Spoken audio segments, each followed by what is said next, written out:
পৃথিবীতে কোন জায়গায় হসপিটালে, প্রাইভেট ক্লিনিকে সবসময় ওষুধ কোম্পানির প্রতিনিধির জন্য নির্দিষ্ট টাইম থাকে ডাক্তারের? আপনারা বলেন, পৃথিবীতে অন্য কোনো দেশে থাকে? খসরু ভাই থাকে? তা আপনারা ওষুধ কোম্পানির দালাল। আইন উপদেষ্টা আসিফ নজরুল সম্প্রতি চিকিৎসক সমাজকে নিয়ে অবমাননাকর মন্তব্য করেছেন উল্লেখ করে এর তীব্র নিন্দা ও প্রতিবাদ জানিয়েছে জাতীয় নাগরিক পার্টি এনসিপি। তারা বলেছে, একজন দায়িত্বশীল পদে থেকে জাতির অগ্রগামী স্বাস্থ্য সেনাদের বিরুদ্ধে এমন অপমানজনক মন্তব্য কেবল অগ্রহণযোগ্যই নয়, এটির চরম দায়িত্বহীনতা ও রাষ্ট্রবিরোধীর অবস্থানের শামিল। এতে বলা হয়, বাংলাদেশের চিকিৎসক সমাজ জাতির দুর্যোগে সবসময় অগ্রণী ভূমিকা পালন করছে। বিশেষ করে সাম্প্রতিক জুলাই গণ অভ্যুত্থানের উত্তাল দিনগুলোতে চিকিৎসকরা তাদের নির্ভীক ও মানবিক সেবার দৃষ্টান্ত স্থাপন করেছেন।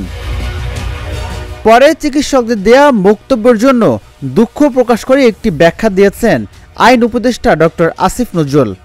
রবিবার রাতে নিজের ভেরিফাইড ফেসবুক পেজে তিনি বলেন, আমার বক্তব্য যেভাবে কিছু পত্রিকা ছাপানো হয়েছে, মনে হতে পারে অভিযোগগুলো সবার উদ্দেশ্য করা। প্রচণ্ড ত্যাগ, সততা আর দক্ষতা নিয়ে এ দেশের যে বিপুল সংখ্যক ডাক্তার রোগীদের সেবা করেন, তাদের কাছে এটি গভীর মনোবেদনার কারণ হতে পারে।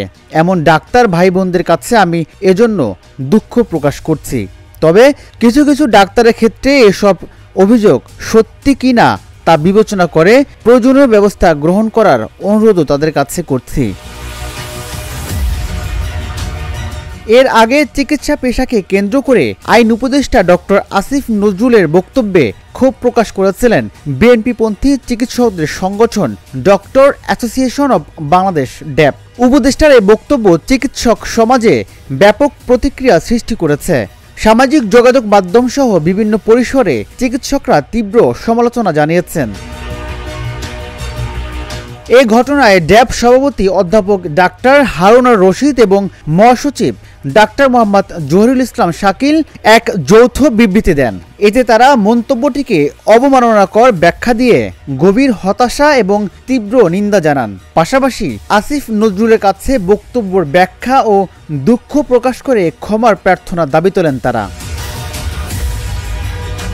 রাজিবুল ইসলাম, ঢাকা জার্নাল।